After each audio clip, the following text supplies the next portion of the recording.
നമ്മൾ കേരളത്തിൽ ജീവിക്കുന്നവരെല്ലാം തന്നെ ജനനം മുതൽ മരണം വരെയും മരണാനന്തരവും ആചരിക്കുന്ന ചടങ്ങുകൾ മതപരമാണോ ജാതീയമാണോ?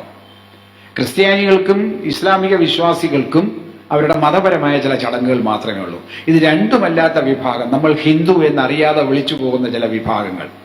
ഹിന്ദു എന്നൊരു മതമൊന്നും ഇല്ലെന്നാണ് ചരിത്ര പണ്ഡിതന്മാർ പറയുന്നത്. ശരിയുമാണ്. കാരണം കാളിദാസൻ ഹിന്ദു ആയിരുന്നില്ല, ശങ്കരനും ഹിന്ദു ആയിരുന്നില്ല. ഹിന്ദു എന്നുള്ള പദപ്രയോഗം വരുന്നതിന് മുമ്പാണ്. അതൊരു ഭാഷാപരമായ ഉച്ചാരണ ഭേദം കൊണ്ട് വന്നുപോയതാണ്. സിന്ധു സകാരമില്ലാത്തത് കൊണ്ട് ഹകാരം പ്രയോഗിച്ചതാണ്. വടക്ക് പടിഞ്ഞാറ് നിന്നും ആക്രമിച്ചു വന്നവർ കണ്ടൊരു നദിയുടെ പേര് നാട്ടുകാരോട് ചോദിച്ചു. അവൻ സിന്ധു എന്ന് പറഞ്ഞു. അവന് വരൂല്ല, അവൻ ഹിന്ദു എന്ന് പറഞ്ഞു. അങ്ങനെയാണ്. അപ്പൊ ഈ സിന്ധുവിന്റെ നാട്ടിലുള്ളവരെല്ലാം സിന്ധുക്കൾ, അവരതിനെ ഹിന്ദുക്കൾ എന്ന് പറഞ്ഞു. പിന്നീട് ബ്രിട്ടീഷുകാർ വന്നപ്പോൾ ചരിത്ര പ്രശ്നം എഴുതി നമ്മൾ ക്രിസ്ത്യാനിയും മുസൽമാനും പാഴ്സി അല്ലാത്തവൻ മുഴുവൻ ഹിന്ദുവായി തീർന്നു. അങ്ങനെയാണ് ഈ ഹിന്ദുമതം. വാസ്തവത്തിൽ നമ്മുടെ ദേവന്മാർ പോലും ജനിച്ചിരിക്കുന്നത് ജാതികളിലാണ്. ജാതി വ്യവസ്ഥ വരുന്നതിന് മുമ്പ് ജനിച്ചവൻ ഇപ്പോഴും ഉണ്ട്. അവരൊന്നും അപ്പം ആരാധിക്കുന്നു, അവരൊന്നും ഇപ്പം ജീവിച്ചിരിപ്പില്ല. ഇന്ദ്രൻ എവിടെയെങ്കിലും ജീവിച്ചിരിപ്പുണ്ട്? ഇന്ദ്രന് ക്ഷേത്രമുണ്ടോ? എൻ്റെ അറിവിലില്ല. ഇന്ദ്രൻ ജാതി വ്യവസ്ഥ വരുന്നതിന് മുമ്പ് ഉണ്ടായതാ. ബ്രഹ്മാവ്, ഇത് മുഴുവൻ അങ്ങേരുടെ പണിയാണ് ഈ പണിയെല്ലാം ചെയ്തു വയ്ക്കുന്നത്. ബ്രഹ്മാവ് ഇല്ല, അത് പണ്ടേ ഉണ്ട്, ജാതി വ്യവസ്ഥയ്ക്ക് മുമ്പാണ്.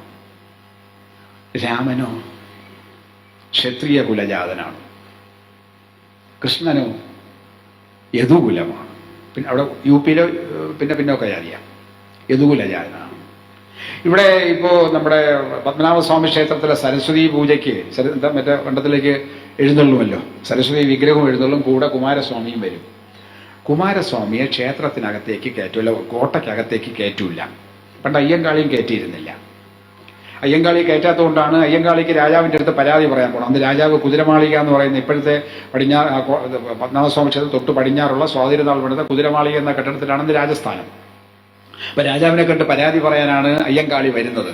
പക്ഷെ ക്ഷേത്രപാലകന്മാർ തടഞ്ഞു. അവിടെ ദണ്ഡപാണികളുണ്ട്, അവന്മാർ തടഞ്ഞു വലിയ തർക്കമായി. അയ്യങ്കാളി അകത്തേക്ക് കയറ്റി വിടൂല. ഈ തർക്കം നടന്നതിനിടയ്ക്ക് എവിടെ കൂടിയും പോകാൻ പറ്റുന്ന ഒരുത്തനുണ്ട്, ഇപ്പൊ കൊല്ലാൻ പോലും പറ്റാത്ത ഒരുത്തൻ, നായ. ഒരുത്തൻ കൂളായിട്ട് അകത്തേക്ക് കയറിപ്പോണം. അപ്പൊ അയ്യങ്കാളി ചോദിച്ചു, പട്ടിക്ക് പോവാം, പക്ഷെ കാളിക്ക് പൊയ്ക്കൂടാ അല്ലേ എന്ന്. അപ്പൊ അതേപോലെ കുമാരസ്വാമിക്കും അകത്ത് പ്രവേശനമില്ല. എന്താ പ്രവേശിപ്പിക്കാൻ നമ്മൾ ആരെങ്കിലും അന്വേഷിച്ചിട്ടുണ്ടോ? അങ്ങനെ കൊണ്ട് വലിയ ശാല ശിവക്ഷേത്രത്തിൽ വയ്ക്കും. കോട്ടയ്ക്കകത്തേക്ക് വന്ന് സരസ്വതി ദേവി വിഗ്രഹമൊക്കെ കഴിഞ്ഞ് ആചാരപൂജ കഴിഞ്ഞ് തിരിച്ചു പോകും. എന്താ ഇങ്ങൾക്ക് പറ്റിയ അപകടം എന്നറിയാമോ?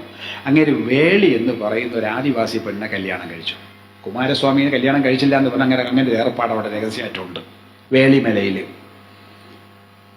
അപ്പോ മിശ്രവിവാഹിതനാണ്. അതുകൊണ്ട് എന്ത് ചെയ്യുന്നു? സർക്കാർ സർവീസിലാണെങ്കിൽ പ്രൊട്ടക്ഷൻ കിട്ടിയേനെ, ട്രാൻസ്ഫറിന്. അവിടെ സർവീസിന്റെ പ്രൊട്ടക്ഷൻ ഇല്ല, അതുകൊണ്ട് വെളിയിരിക്കണം. നോക്കൂ, അപ്പൊ നമ്മൾ ഹിന്ദു മതം എന്ന് വിശേഷിപ്പിക്കുന്ന മതത്തിന്റെ ജാതീയമായ ഉൾപിരിവുകൾ. അതുകൊണ്ടാണ് ഞാൻ പറയുന്നത്, ക്രൈസ്തവ ഇസ്ലാമിക പാഴ്സി വിശ്വാസങ്ങൾ ഒഴികെ ബാക്കിയെല്ലാം ഹിന്ദു എന്ന് പറഞ്ഞാലും ജാത്യാചാരങ്ങളാണ്. ജനനം മുതൽ മരണം വരെയും മരണാനന്തരവും നമ്മൾ ആചരിക്കുന്ന, കേരളീയർ ആചരിക്കുന്ന ചടങ്ങുകൾ ഏതിൻ്റെ അടിസ്ഥാനത്തിലാണ്? മതാചാര പ്രകാരമാണോ ജാത്യാചാര പ്രകാരമാണോ? ചിലർ കുഴിച്ചിടുന്നു, ചിലർ ചുട്ടുകളയുന്നു, അല്ലെങ്കിൽ മറ്റേ തരത്തിൽ സംസ്കരിക്കുന്നു. അത് കഴിഞ്ഞാൽ ഇത്രാം ദിവസം ഇന്ന ചടങ്ങ് എന്നൊക്കെ വയ്ക്കുന്നത് ജാത്യാചാര പ്രകാരമുള്ളതാണ്. പിന്നെ കർക്കിടക മാസത്തിൽ ഒരു സാർവദേശീയ ആത്മാക്കളുടെ ദിനവും ഉണ്ട്.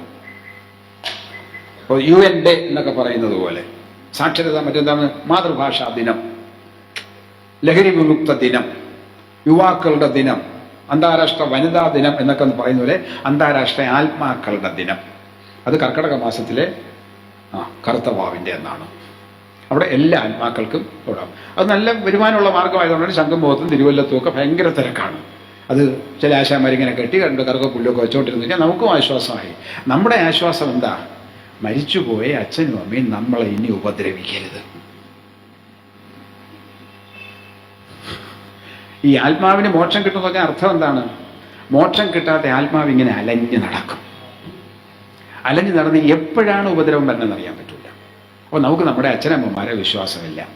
അതുകൊണ്ട് അവരെ ആവാഹിച്ച് ഒരു വസ്തു കൊണ്ട് ഇരുത്താൻ വേണ്ടിയിട്ടാണ് നമ്മൾ ഈ പണിയെല്ലാം ചെയ്തത്. ഇതൊക്കെ വിശ്വാസത്തിന്റെ ഭാഗമാണ്. അതുകൊണ്ടാണ് ഞാൻ നേരത്തെ പറഞ്ഞത്, ഈ വിശ്വാസത്തെയും അന്ധവിശ്വാസത്തെയും തമ്മിൽ വേർതിരിച്ചറിയാൻ പ്രത്യേക പരിശീലനം